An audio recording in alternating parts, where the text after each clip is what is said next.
para nossa instrução nesta noite. E hoje estaremos estudando o capítulo 8 do livro de Apocalipse. Gostaria que você abrisse a sua Bíblia em Apocalipse capítulo 8. Apocalipse capítulo 8.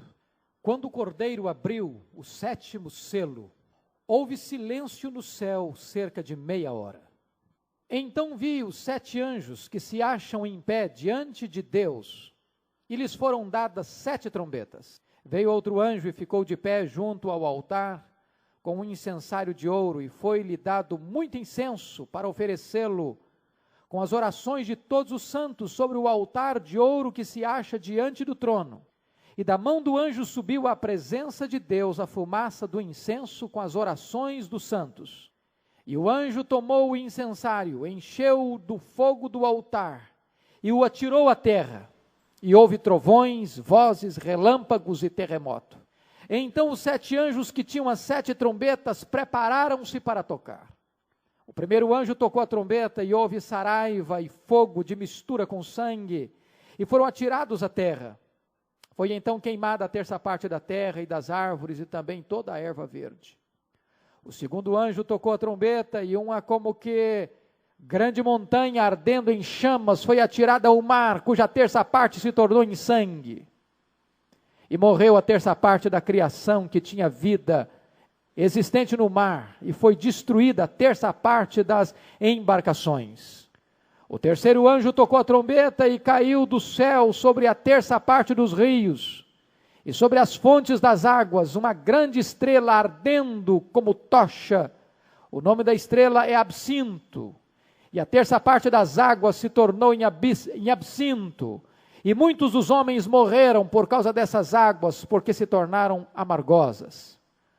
O quarto anjo tocou a trombeta, e foi ferida a terça parte do sol, da lua e das estrelas, para que a terça parte deles escurecesse, e na sua terça parte não brilhasse, tanto o dia como também a noite. Então vi e ouvi uma águia que, voando pelo meio do céu, dizia em grande voz: ai, ai, ai dos que moram na terra, por causa dos restantes vozes da trombeta dos 3 anjos que ainda têm de tocar. Nós vamos meditar sobre o tema: as trombetas começam a tocar. Até aqui no nosso estudo de Apocalipse, examinamos 2 sessões: os 7 candeeiros e os 7 selos. Os 7 candeeiros falando das 7 igrejas, os 7 selos falando da perseguição do mundo à igreja. Ambas as sessões mostrando para nós um quadro completo que vai da primeira à segunda vinda de Cristo. A partir de agora, até o capítulo 11, nós estaremos estudando a terceira sessão deste livro, as 7 trombetas, que também é um período completo que compreende da primeira à segunda vinda de Cristo. Certamente não há sucessão cronológica dos fatos acontecidos nas 2 primeiras sessões, os 7 candeeiros e os 7 selos, para esta nova sessão que são as 7 trombetas. Na verdade, este livro todo é composto, como já dissemos, de 7 sessões paralelas, porém progressivas. Se as trombetas, por exemplo, falam do juízo de Deus sobre os ímpios, este juízo ainda é parcial, porque verão sempre que apenas 1/3 da terra, do mar, dos rios, dos astros são atingidos. Entretanto, a próxima cena, as 7 taças, esta visitação do juízo de Deus será plena, total e absolutamente inexorável.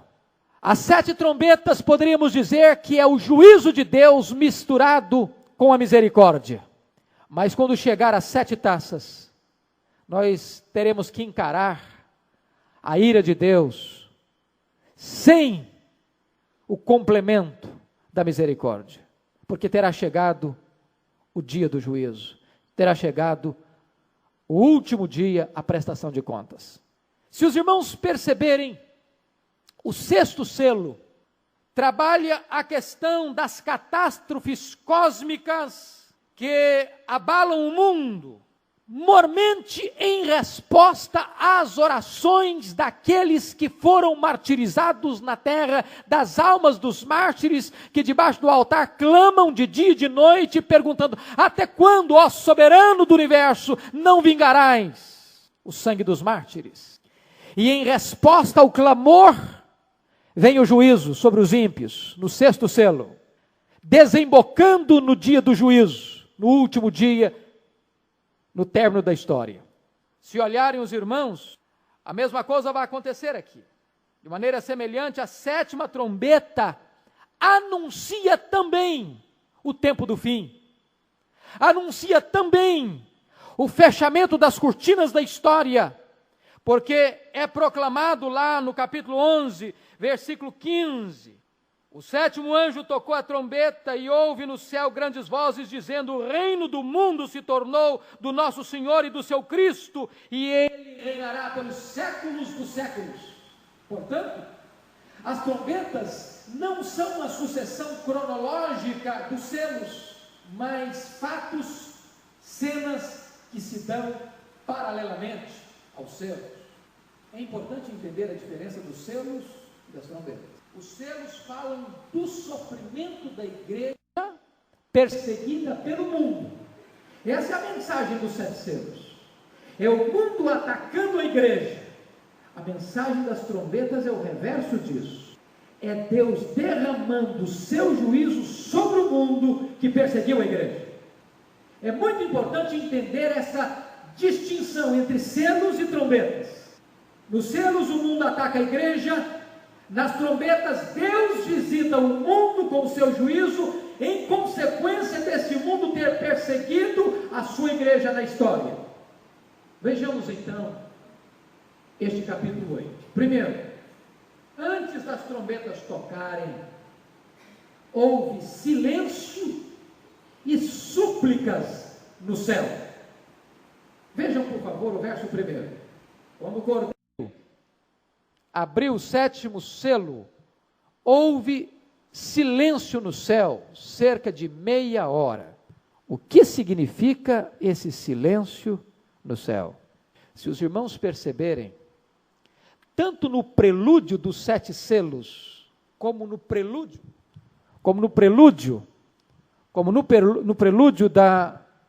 das 7 trombetas, houve um preâmbulo. Preste atenção nisso, é muito importante entender. O prelúdio dos 7 selos são os capítulos 4 e 5. A cena do trono. E na cena do trono, o Pai é exaltado pelos querubins e pela igreja. Na cena do capítulo 5, agora não é o Pai que é exaltado, é o Filho, é o Cordeiro que está no trono, exaltado pela igreja, pelos querubins, pelos anjos e pelo universo. Este cântico de adoração ao Deus eterno que está no trono é o prelúdio para a chegada dos 7 selos. Antes da igreja ser perseguida, ela precisa entender que o seu Deus está no trono e no comando da história. Mas antes de vir as 7 trombetas, que são os juízos de Deus aos ímpios, também há um prelúdio. O prelúdio é o silêncio e as súplicas. Do que trata o silêncio no céu? Podemos ter 2 explicações. A primeira delas é de que o céu ficou em silêncio para ouvir a oração dos santos que sobe ao trono de Deus. Que quando as orações da igreja se elevam ao trono de Deus, os anjos, os querubins e os glorificados, os remidos glorificados, silenciam a sua voz, para que a voz da terra, através das súplicas e clamores, cheguem ao trono de Deus. Essa é uma das explicações que se tem dado, embora penso que não é a melhor das explicações. Prefiro essa segunda interpretação. Por que esse silêncio? Eu entendo que esse silêncio aqui é que o céu que até então estava profundamente tomado de música, de celebração, de exaltação ao Deus que está no trono e ao Cordeiro que está no trono, agora o céu fica em silêncio, diante da magnitude, da grandeza, da solenidade, do juízo de Deus que será derramado sobre a terra. Há como que uma paralisia na respiração dos seres celestiais, diante da magnitude, da grandeza, da sobreexcelente força do juízo de Deus que visitará a terra, por causa da perseguição do mundo à sua própria igreja. É o silêncio da terrível expectativa dos acontecimentos que estão por vir. Daí o silêncio. O prelúdio é marcado pelo silêncio, mas não só pelo silêncio, é marcado também pelas súplicas. Os versículos 2 a 5 revelam-nos algumas coisas sublimes sobre a oração. Primeiro, as orações dos santos sobem aos céus. Que coisa fantástica é isso, irmãos. Quando você se põe a orar, isso não é apenas um exercício de meditação. Todas as religiões do mundo têm os seus momentos de meditação. Os budistas se encolhem, se introjetam, passam horas e horas em espírito meditativo.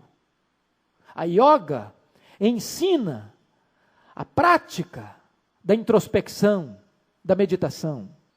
Mas quando está falando de oração ao Deus vivo, está falando que quando você ora, a sua oração sobe à presença de Deus no céu e chega diante do trono de Deus no céu. Você não está falando a um Deus mudo, surdo, indiferente, distante. Você está falando ao Deus vivo, verdadeiro, que está no trono, que governa os céus e a terra. E se orar, se vocês perceberem, há um paralelismo entre as 7 trombetas e as 10 pragas do Egito. Porque lá também Deus visitou aqueles que oprimiam o povo de Deus. E o que é que desatou? O que é que desamarrou o juízo de Deus que se precipita sobre o Egito? Senão o clamor do povo de Deus. Lá em Êxodo, capítulo 3, versículos 7 a 8, diz que Deus viu, Deus ouviu o clamor do seu povo. Por isso Deus desceu. E Deus desceu para exercer juízo na terra do Egito, enviando 10 pragas que estava nocauteando as divindades do Egito. As 7 trombetas, igualmente, é uma forma da visitação da ira de Deus sobre o mundo ímpio que persegue e oprime a sua igreja. E isso aí entra o segundo ponto. O que é orar? As orações dos santos provocam o justo juízo de Deus sobre os ímpios. Preste atenção, irmãos, numa das coisas mais tremendas da Bíblia. Versículo 5. E o anjo tomou o incensário, encheu-o do fogo do altar e o atirou à terra. E houve trovões, vozes, relâmpagos e terremotos. O mesmo incensário que leva as orações, o mesmo incensário que leva as orações ao trono de Deus, é o incensário que derrama o juízo de Deus sobre o mundo. Preste atenção nisso. Porque o mesmo incensário que está levando as orações dos santos é o mesmo que é atirado sobre a terra. E quando atirado sobre a terra, ele provoca revoluções, relâmpagos, vozes, trovões, terremoto, que é a manifestação da ira de Deus, do juízo de Deus sobre o mundo. O mesmo fogo que queimou o incenso sobre o altar, causa a destruição sobre a face da terra. Que coisa tremenda isso. As orações dos santos desembocam no juízo de Deus sobre o mundo. Entender isso, irmãos, revoluciona o ministério de intercessão da igreja. Se vocês perceberem, tanto no capítulo 6, lembram lá? Que quando as almas dos mártires estavam debaixo do altar, clamando por juízo, por vindicação da justiça de Deus, a cena seguinte É a cena do juízo, dos ímpios, como que num universo sem teto, buscando refúgio nas cavernas, porque estavam expostos diante da ira de Deus. Agora, os santos oram, e na medida que as orações da igreja chegam junto ao trono de Deus, o juízo de Deus começa a ser despedido dos céus para a terra, para punir o mundo ímpio. O que significa isso? Significa que tocar na igreja é tocar em Deus, perseguir a igreja é perseguir a Deus, maltratar a igreja é tocar na menina dos olhos de Deus. O Senhor Jesus havia perguntado: não fará Deus justiça aos seus escolhidos, que a Ele clama dia e noite, embora pareça demorado em defendê-los? Digo-vos, depressa lhes fará justiça. Podem ter certeza disso. Nem uma gota deste incenso se perderá das orações dos santos. Nenhuma oração será desperdiçada. Preste atenção na outra coisa fundamental aqui no texto. As orações dos santos provam que o altar e o trono estão muito próximos. De onde sobem as orações? Do altar. Para onde vão as orações? Para o trono. Meus irmãos, que coisa maravilhosa é essa?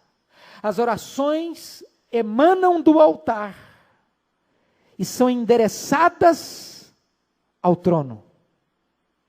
Na medida em que altar unem, a história acontece. A mão de Deus age. Os juízos de Deus percorrem a terra. Isso nos ensina, queridos irmãos, que Deus age na história por meio da sua igreja. Nós somos cooperadores de Deus no governo moral do mundo. E isso não é apenas um fato escatológico, porque a Bíblia diz que no final nós nos assentaremos em tronos e vamos julgar os anjos e o mundo. Agora, porque nós já somos cooperadores com Deus, na medida que endereçamos as nossas orações do altar para o trono, e o trono responde em juízos para a terra. Não deveríamos manter distantes o altar do trono. Quero que você perceba, em último lugar, que as orações são de todos os santos, e não apenas dos mártires. No versículo 3 diz isso. Ou seja, não é apenas uma elite que ora de forma eficaz. É por isso que a Bíblia diz em Tiago que Elias era homem semelhante a nós, sujeito aos mesmos sentimentos, e ele orou para que não chovesse, durante 3 anos e meio não choveu, e orou para que houvesse chuva, e Deus mandou chuva do céu, e então, sendo nós semelhantes a Elias, diz Tiago, muito pode por sua eficácia a súplica dos justos. Louvado seja Deus por isso. Segundo ponto da minha meditação, não apenas o prelúdio, os céus se preparam com silêncio e com súplicas, mas vejamos o segundo ponto, as trombetas se preparam para tocar. Versículo 6, então os 7 anjos que tinham as 7 trombetas prepararam-se para tocar. Se você examinar bem a questão das trombetas, você verá uma clara distinção. As 4 primeiras trombetas são os juízos de Deus sobre a natureza, sobre a terra, sobre o mar, sobre os rios, sobre os astros. As 3 últimas trombetas, os juízos de Deus desembocam não sobre os elementos da natureza, mas desaguam sobre os homens, sobre a humanidade. O que está acontecendo aqui é que a Bíblia diz que o homem não terá segurança em lugar nenhum do planeta. É como se o universo fosse uma casa que começasse a ser destelhada, que os seus alicerces começassem a balançar, como se o seu chão se abrisse, e o homem não pudesse encontrar refúgio nem abrigo para se esconder de Deus, nem na terra, nem no mar, nem nos rios, nem no espaço sideral. Não há lugar para o homem fugir de Deus. Quando Deus visitar este homem na sua ira e no seu juízo. Segundo ponto que eu chamo a sua atenção. As trombetas têm o propósito de advertir os homens e chamá-los ao arrependimento. Aqui nós poderíamos claramente afirmar que é a ira misturada com a misericórdia, com a graça. Porque se você perceber, embora as trombetas falem de tragédias, de calamidades, de formas naturais, na terra, no mar, nos rios, nos astros, sobre os homens, em última instância, o propósito de Deus com as trombetas é dar uma chance de arrependimento para a humanidade antes de derramar o seu juízo completo e final. Se vocês perceberem no capítulo 9, versículo 20, está claramente exposto isso.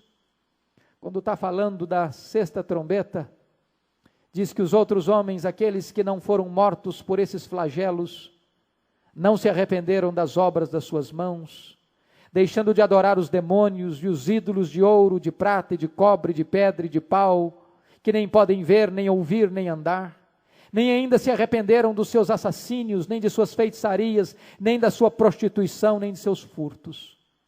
Com isso, queridos irmãos, nós precisamos estar atentos para um detalhe: o sofrimento em si, por mais dramático, não tem o poder de levar uma pessoa aos pés de Cristo, à verdadeira conversão.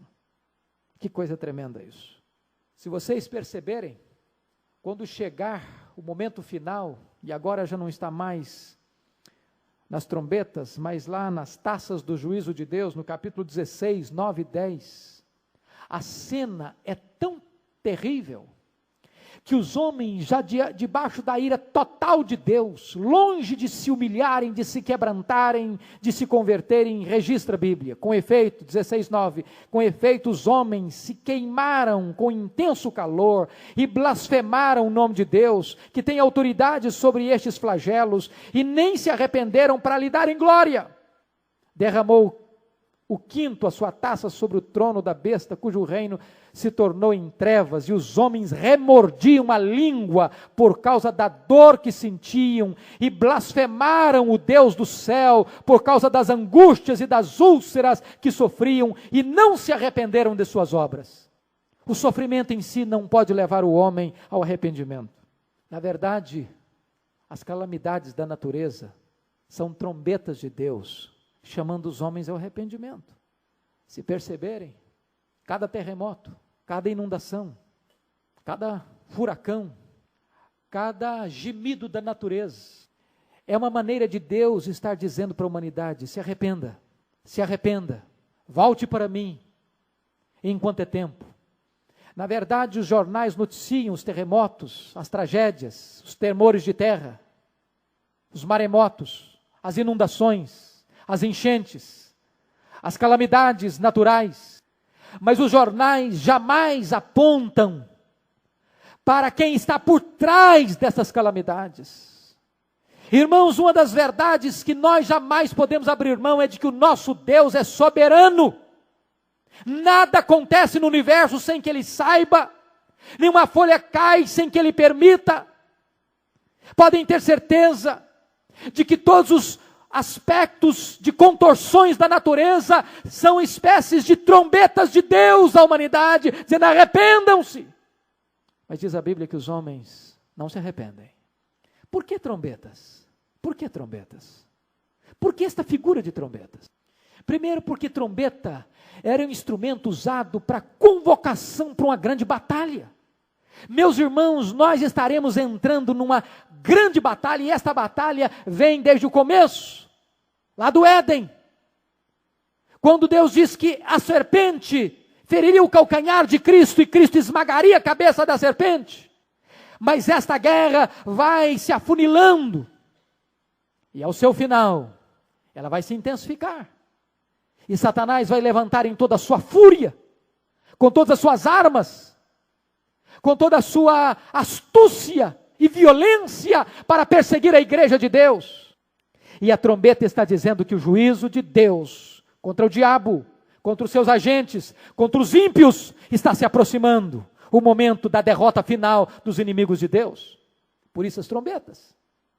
Mas as trombetas também são um símbolo para anunciar a chegada do rei, a presença gloriosa de Deus. Foi por isso que quando Deus se manifestou no Sinai a Moisés, diz a Bíblia que o monte tremeu, e houve-se forte clangor de trombetas.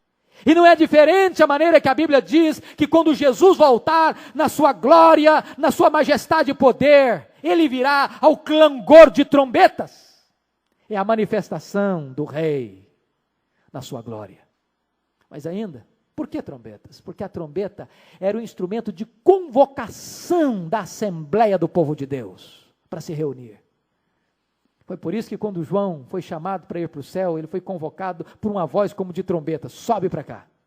E quando Deus estiver chamando os seus filhos para ir para casa, para ir para o lar, para ir para a sua pátria, diz Mateus 24:31, que os anjos convocarão e chamarão e reunirão os escolhidos de Deus, os 4 cantos da terra, ao som de trombetas. E o Filho de Deus virá ao clangor de trombetas. A trombeta soará. Os mortos em Cristo ressurgirão e Cristo aparecerá nas nuvens com grande poder e muita glória. Louvado seja o Senhor. Terceiro ponto e último ponto. As trombetas começam a tocar. Versículos 7 a 13. As trombetas começam a tocar. Primeira trombeta, versículo 7, por favor. Versículo 7. O primeiro anjo tocou a trombeta e houve saraiva e fogo de mistura com sangue e foram atirados à terra. Foi então queimada a terça parte da terra e das árvores e também toda a erva verde. Se você perceber, esta trombeta visa uma espécie de praga, uma espécie de juízo, semelhante à praga que caiu sobre o Egito. A 7ª praga que caiu sobre o Egito foi uma chuva de pedras, de granizo. Só que lá houve granizo, saraiva e fogo. Aqui, a saraiva, a granizo, a fogo, misturado com sangue. O que denota um fato ainda mais grave, mais intenso e de caráter mais destrutivo. O que João, na verdade, quer dizer, e eu penso que esta é a mais correta interpretação, que nós não deveríamos olhar para esses sinais como fatos literais. Este livro é um livro altamente simbológico e se nós quisermos aplicar essas figuras de forma literal, nós vamos chegar a conclusões grotescas. São linguagens figuradas para nos mostrar verdades.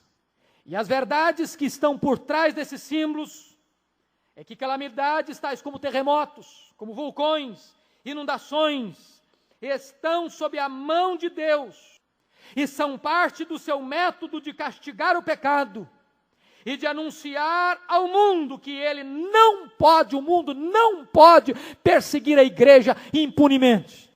O significado, queridos, é que o Deus que está reinando pode às vezes parecer que ele não está atento às injustiças que são perpetradas contra os seus filhos na terra.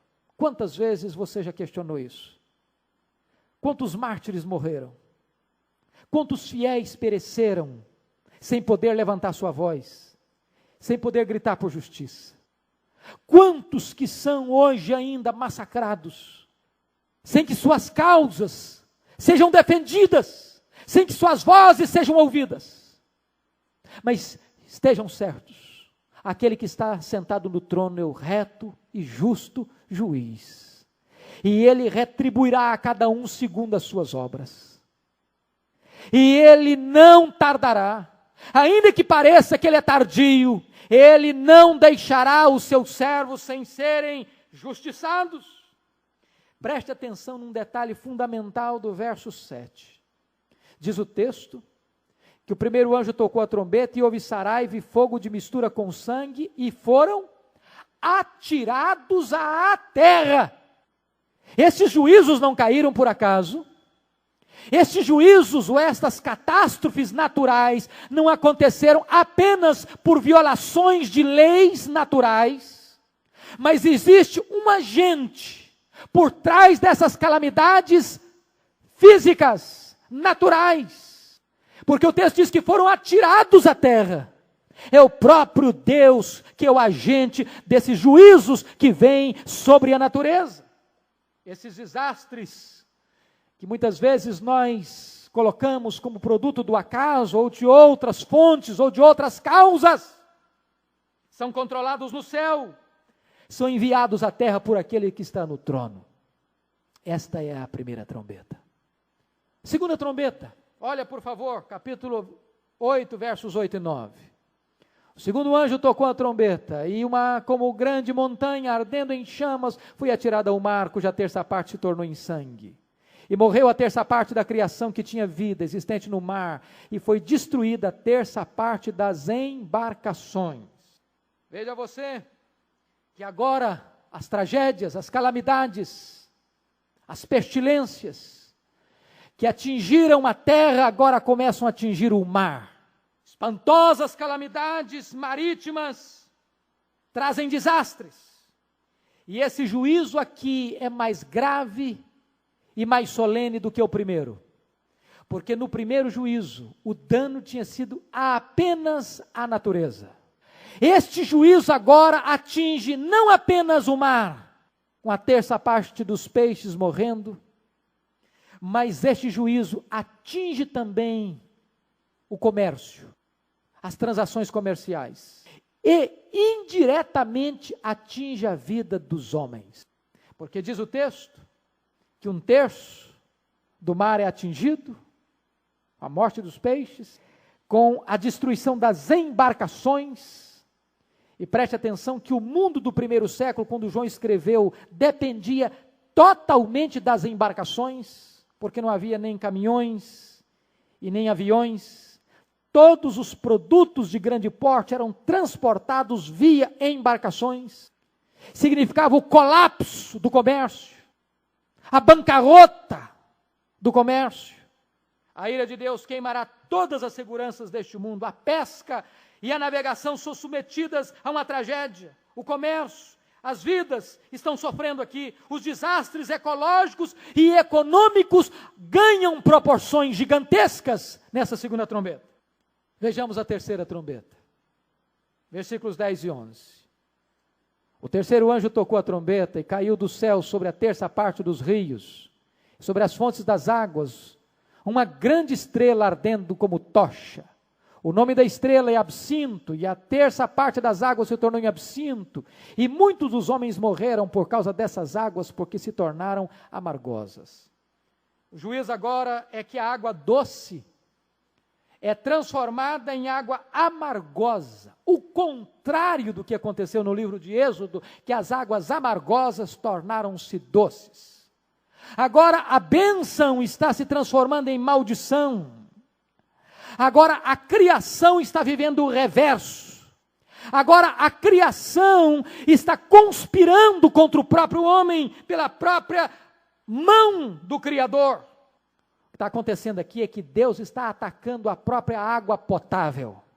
E se vocês acompanham os noticiários, vocês devem saber que a maior preocupação do século XXI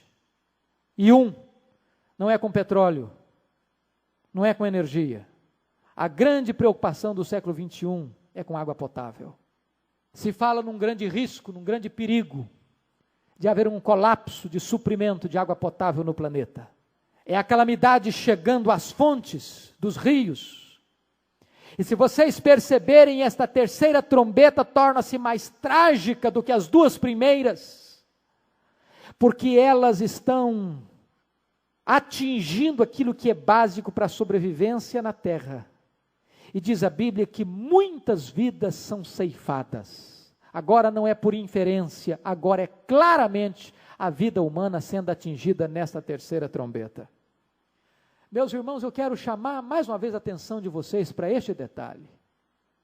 Às vezes nós nos esquecemos que as enchentes, que as inundações, que os terremotos são expressões do juízo de Deus sobre a terra. Às vezes nos esquecemos disso.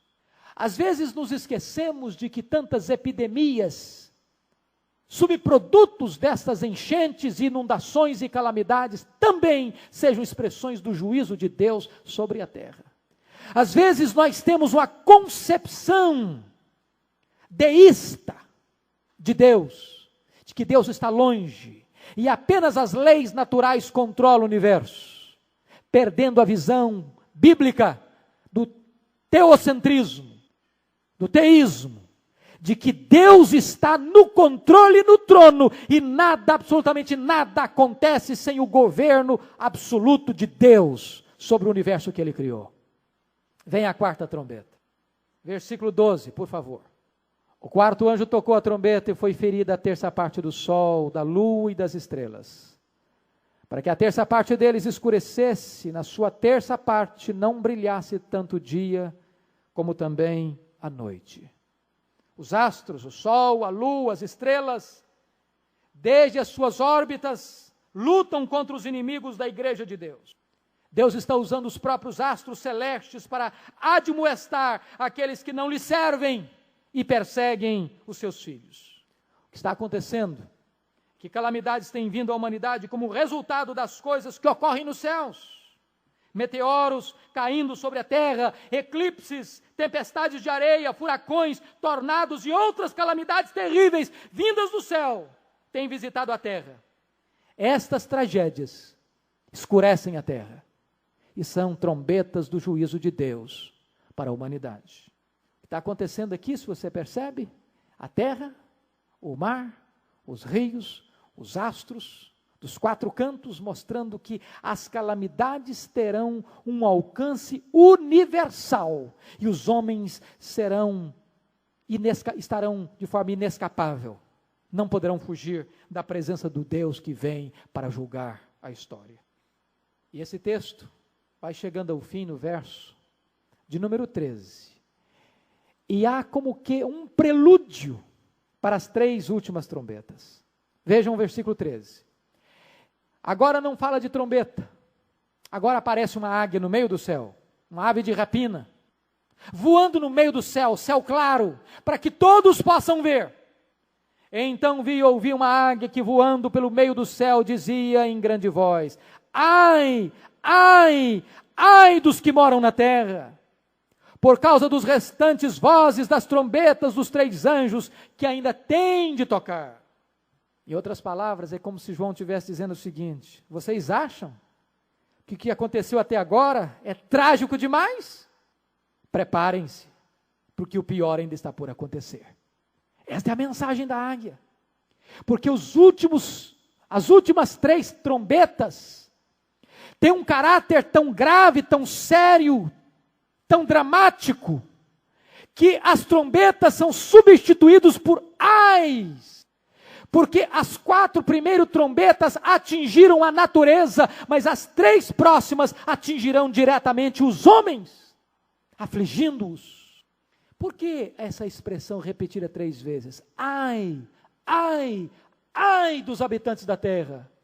Quando você vê uma expressão repetida assim 3 vezes, como você vê santo, santo, santo, significa aquela verdade numa ênfase superlativa, absoluta. Na verdade, o que esta águia está comunicando é que a dor vai ser indescritível, como nunca houve antes, como jamais haverá. Queridos irmãos, o que é maravilhoso em entender, preste atenção nisso, é que os selos atingiram a igreja, mas as trombetas atingirão o mundo ímpio. Deus poupará o seu povo, Deus guardará a sua igreja, não da perseguição do mundo, mas da manifestação da sua ira. Se você olhar na Bíblia, a igreja nunca está debaixo da ira de Deus, e sim o mundo. Quando nós falamos que a igreja passará pela grande tribulação, a grande tribulação é uma manifestação da ira do diabo e dos seus agentes e do mundo contra a igreja. Mas em momento algum você vai ver Deus irado e derramando a sua ira de juízo contra o seu próprio povo. Nós vamos ver na próxima trombeta que antes desses gafanhotos surgirem do abismo para atormentarem os homens, os filhos de Deus vão ser selados. Louvado seja o Senhor. Lembram que lá no capítulo 6, os 144 mil também foram selados, e eles representam a totalidade da igreja. Deus conhece aqueles que lhe pertencem, e eles não estarão misturados no meio daqueles que enfrentarão a ira de Deus. Concluindo então, o que Deus está fazendo aqui, nestas 4 primeiras trombetas? Primeiro, um dano terrível é infligido à terra, à vegetação, ao mar, às suas embarcações, às águas que os homens bebem, à luz pela qual o homem vê. O meio ambiente, o comércio, os recursos naturais e a visão estão sendo atingidos. Mas uma coisa bonita, todos esses danos são parciais, é 1/3 apenas. O juízo ainda não é total, porque as trombetas são sinais de alerta à humanidade e uma voz de Deus chamando ao arrependimento. Ainda é tempo de graça, ainda é tempo de salvação, ainda é tempo do homem se converter e voltar-se para Deus. Aqui vemos ainda a ira misturada com a graça. E desta forma, nós nunca poderíamos afirmar que o homem terá desculpas diante de Deus de receber o juízo sem antes receber um chamado da graça. Nunca o juízo virá sem que antes a trombeta da graça, do arrependimento, soe aos ouvidos do homem. Que demos a glória a este Deus que na sua ira se lembra da misericórdia. Que Ele nos abençoe. Amém.